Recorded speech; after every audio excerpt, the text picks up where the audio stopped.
Assalamualaikum warahmatullahi wabarakatuh.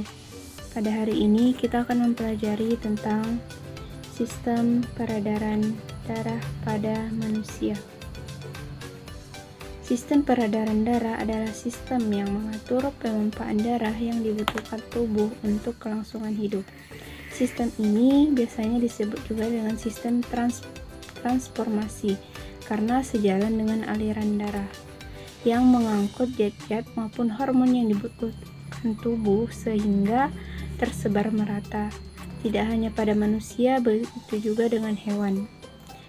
Sistem peredaran darah memiliki fungsi yang pertama, menyuplai oksigen dan sari-sari makanan dari sistem pencernaan ke seluruh jaringan tubuh.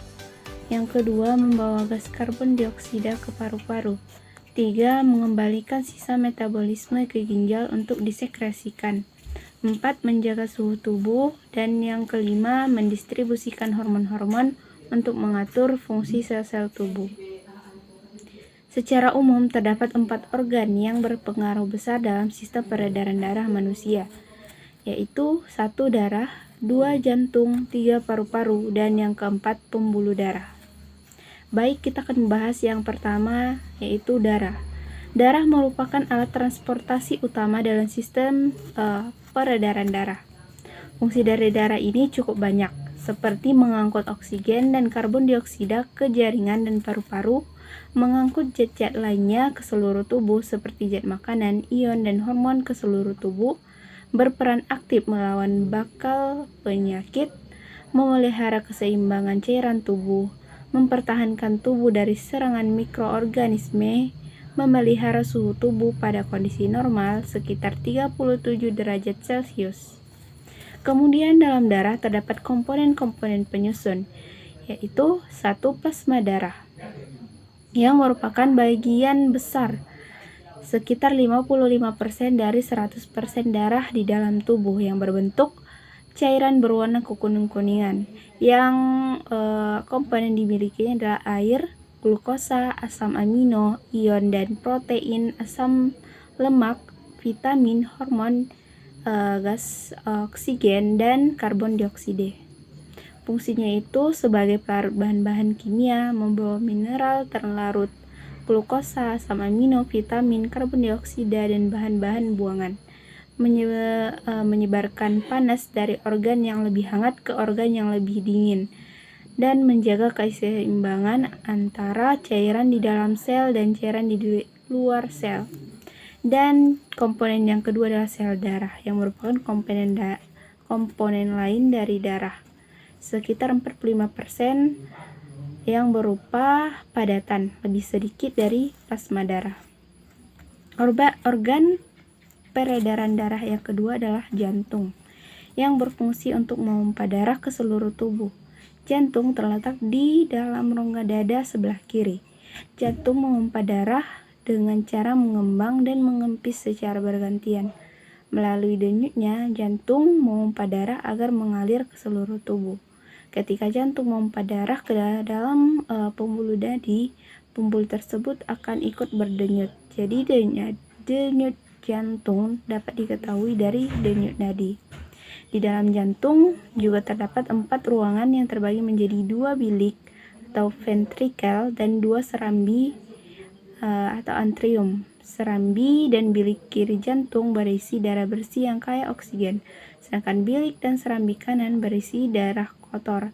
Di dalam jantung juga terdapat sekat yang disebut dengan katup jantung. Katup jantung tersebut berfungsi untuk mencegah bercampurnya darah yang mengandung oksigen dengan darah yang mengandung karbon dioksida. Organ yang ketiga adalah paru-paru, yang bertugas sebagai menyuplai oksigen ke dalam darah. Darah yang telah diedarkan ke seluruh tubuh tidak lagi mengandung oksigen, melainkan banyak mengandung karbon dioksida. Darah yang mengandung karbon dioksida dipompa di dalam paru-paru. Karbon dioksida di dalam darah akan terganti dengan oksigen yang diperoleh melalui proses pernapasan. Sistem peredaran darah sangat penting bagi kehidupan hidup manusia. Darah yang tidak kaya oksigen akan kembali ke jantung di bilik kanan melalui vena. Kemudian jantung yang memompa darah ke paru-paru untuk dibuang karbon dioksida dan diganti dengan oksigen, darah yang kaya oksigen akan kembali ke jantung di bilik kiri, kemudian dipompa ke arteri. Darah yang sudah kaya oksigen dan nutrisi akan masuk kapiler untuk diedarkan ke seluruh tubuh. Darah yang kekurangan oksigen akan masuk kembali ke jantung melalui vena dan siklus peredaran darah terulang kembali. Organ yang berikutnya adalah pembuluh darah. Pembuluh darah dapat kita ibaratkan seperti selang yang bersifat elastis, bermanfaat untuk mempertahankan tekanan darah agar stabil. Pada keadaan normal, tekanan darah meningkat, maka diameter pembuluh darah akan melebar sebagai bentuk adaptasi yang menurunkan tekanan yang berlebihan agar menjadi normal. Berdasarkan fungsinya, pembuluh darah ini dibagi menjadi 3, yaitu arteri, vena, dan pembuluh darah kapiler. Yang pertama, arteri atau pembuluh nadi yang berfungsi untuk mengalirkan darah keluar dari jantung dengan ciri letaknya tersembunyi di dalam dinding yang tebal dan elastis. Pembuluh nadi ini terdiri dari 3 jenis, yaitu aorta, pembuluh darah arteri yang keluar dari ventrikel kiri, kemudian arteri dan arteriol. Yang kedua, vena.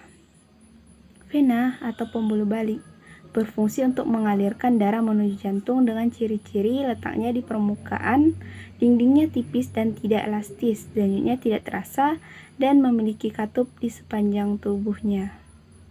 Pembuluh vena ini juga memiliki 3 jenis, yaitu vena cava, venula, dan vena pulmonalis.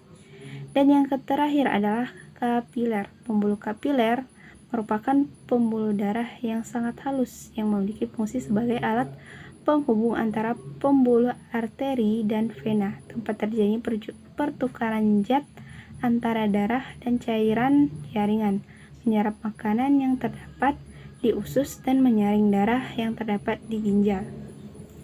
Materi selanjutnya adalah bagaimana peredaran darah besar dan bagaimana peredaran darah kecil pada manusia.